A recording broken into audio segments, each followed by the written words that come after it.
Hello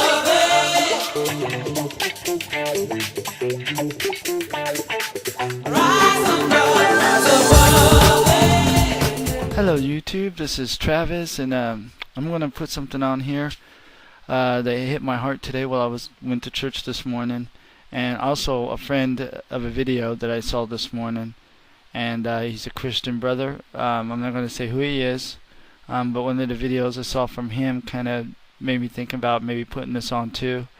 It's what this is. It's going to be the main meaning of a Christian life.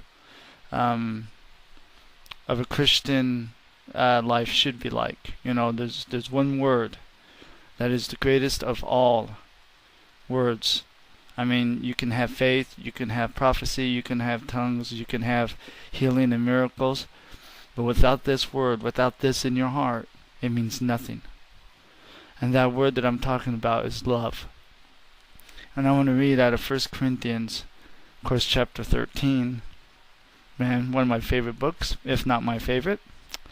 And just give it a listen. This is out of the Life Recovery version of the Bible, which I really like. Okay, here we go. I got the fan going too, so my blow the pages over.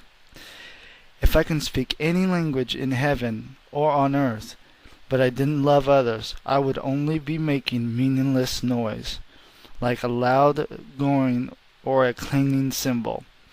If I had a gift of prophecy, if I knew all the mysteries of the future, if I knew everything about everything, but didn't love others, what good would I be?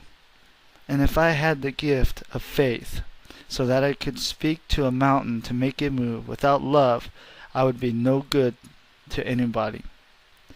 If I gave everything I have to the poor, and even sacrificed my body, I couldn't boast about it.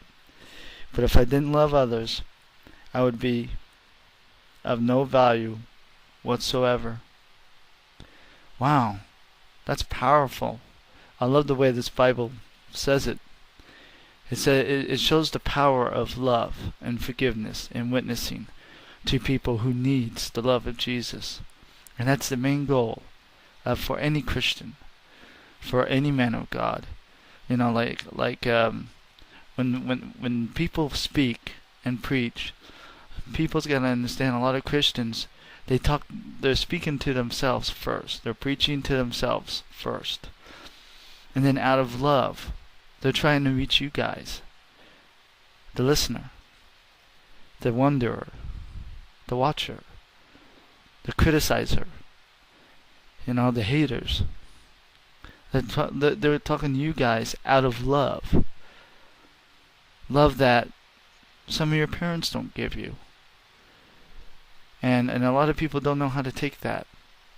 They either reject it completely and attack it, or it changes them.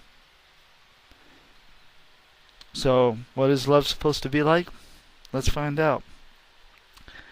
Love is patient and kind. Love is never jealous, boastful, or proud, or rude. Love does not demand its own way. Love is not irritable, and it keeps no record of when it has been wronged. It is never glad about injustice, but rejoices whenever the truth wins out. Love never gives up, never loses faith, is always hopeful, and endures through every circumstances. Love will last forever, but prophecy and speaking in the unknown language and special knowledge will all disappear. Now we know only a little, but even the gift of prophecy reveals little. But when the end comes, these special gifts will all disappear, and love will be the only thing left. Pretty amazing. It's pretty amazing how important love is to a Christian. How important love is to Jesus. You know, and that's what makes Jesus so well, because we don't deserve that love. We don't deserve it at all. We don't deserve anything that He has ever done for us. the 36 whips with the cattails. We didn't, I mean, the stuff he went through for us. And not just physically. A lot of people look at the physical side of the crucifixion. Trust me, it was a lot worse spiritual ways, on the spiritual side.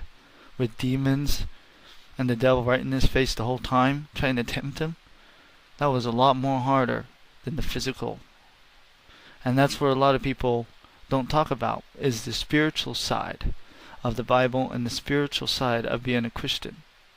Flesh will die, it will disappear, but your spirit will live forever. Whether it goes to heaven or to hell, it will live forever. And love is the only way to save people. A lot of people reject Christians, and as Christians reject a lot of people also. You can do anything you want your whole life. But if you don't have love involved in your life, it means nothing. Nothing. All these videos, all these preaching, all this Bible stuff, this Bible right here. If I was speaking from this Bible, and I wasn't doing it with love, what I just told you means nothing. Nothing at all. It's just blabber coming out of my mouth. But I love Jesus. And I love you guys. I want to help you guys. Just like other Christians want to help. And there is nothing wrong with love. You can sit here and you can demand on the Bible anytime you want. You can look for contradictions anytime you want. You can look for stuff that is wrong and trying to prove it wrong, which is impossible because a lot of people have tried and they've all failed. And you can do whatever you want to the Bible. All these words in here, but that's all they are, is words. It's the love that makes you that makes you think. It's the love from the person who is talking to you that makes you wonder. Love is a very powerful, extremely powerful tool.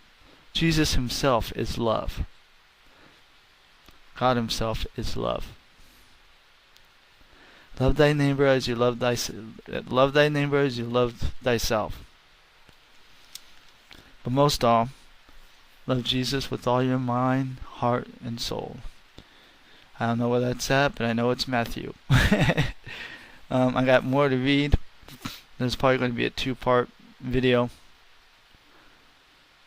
But as you sit here and you watch this, have your open heart and mind and imagine that we're doing this through love. We're doing this because we love you guys. No different than your father doing something for you. No difference. God bless. I'll see you in part 2, hopefully.